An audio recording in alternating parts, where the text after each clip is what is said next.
5 August 2024। তারপর থেকে একের পর এক সংখ্যালঘুর ঘর পুড়েছিল। বাংলাদেশের সংখ্যালঘু মানে হিন্দু। আওয়ামী লীগ নেতাদের খুন করা হচ্ছিল, মুছে দেওয়া হচ্ছিল বাংলাদেশের বাঙালির ইতিহাস। তখন চুপ করে মৌনী বাবা সেজে বসেছিলেন মোহাম্মদ ইউনূস। দুনিয়া জোড়া নিন্দার মাঝেও কড়া পদক্ষেপ না, কড়া তো অনেক দূর উচ্চারণও করেনি তার সরকার। এবার সেই আগুন যে ইউনূসের নিজের ঘরে। প্রধান উপদেষ্টার উপর ক্ষেপে আগুন সেনা। ভোটের দাবিতে তোলপাড় শুরু করেছে বিএনপি, যাকে বলে সরাসরি চাপ।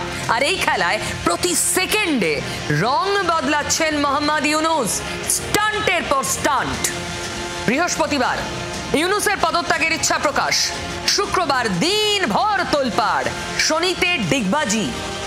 ইউনূস নাকি পদত্যাগের ইচ্ছা প্রকাশ করেননি,